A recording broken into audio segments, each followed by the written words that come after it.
अस्सलाम वालेकुम मेरे सब दोस्तों नू अपने दोस्तों वास्ते माशाल्लाह एक फरीजियन ते चोलस्तानी क्रास वैड लैके आया जी।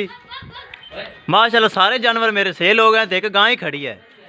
सुमन नू तैयार है माशाल्लाह। थल्लू वेख लो कितनी ढिली दोस्तों, दिन लवेगी जी। 7 दिन लै जावे 8 दिन लै जावे। ए वेखो चोलस्तानी दे विच क्रास है, वड्डा कद है, छोटी नहीं हैगी। दूसरा सूआ डिलीवर करना है, मूँह च छेंद आंदा है। अगली साइड ते तुहानू नाड़ा भी नज़र आ रही होणगियां हवाने दियां ते कद काठ माशाल्लाह तुहाडे सामने है जी। वड्डी वैड़ है, शौकीन है ते थल्लू माशाल्लाह ढिली पई जे। वेख लो थल्लू माशाल्लाह ढिली पई जे। ए वेखो है माशाल्लाह चंगा बनदी वैड़, चंगा बनदी। अगर फिर छोटा ही नज़र आ रही है, चलेगा नहीं, इसकी गारंटी देवांगे। पहले सूए च नहीं चला तो नहीं हुण कित्थों चलना। चोलस्तानी दा क्रास है फरीजियन दे विच। लो जी फुल पिछे खड़ा होकर दोस्तों तसल्ली हो जाए।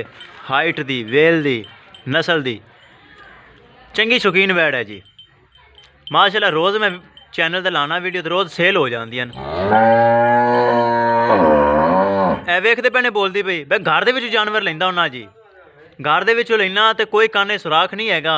ये हुण पिछे चाहती मैं पिछे चली जावां जित्थों आई है, लेकिन ये हुण अल्लाह उंदा नसीब करे जेड़ा भी लै जावे दोस्त। कोई काने विच सुराख नहीं। वेख लो घर दी वैड़ जे ते काला थन लगा होया, चंगी माशाल्लाह थोड़ी ढिली है। हाली नू परेशानी है मैं पिछे जावां। लो जी घर दी वैड़ है ते पिछे संभी पली, पहला सूआ भी उत्ते सूई, हुण मैं ले आया। केड़े दोस्त ने लैनी होवे राबता कर सकता है। बुंगा हयात तहसीलो ज़िला पाकपतन शरीफ साड़ी रिहाइश है।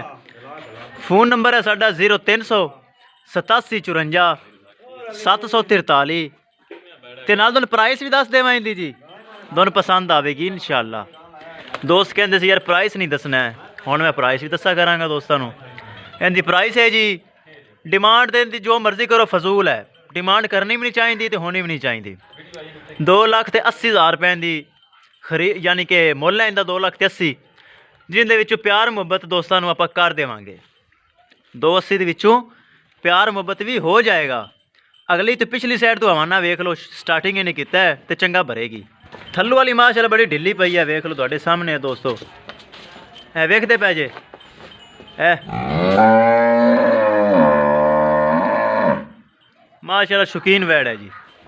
गावां कल मैं लाइया सी 3 ते 3 सेल हो गई। परसों लाइया सी 5 ते 5 सेल हो गई। अज मेरे को एक ही मौजूद है जी। जेड़े दोस्त लै जानी अल्लाह उंदा नसीब करे। खुदा हाफिज़ जी।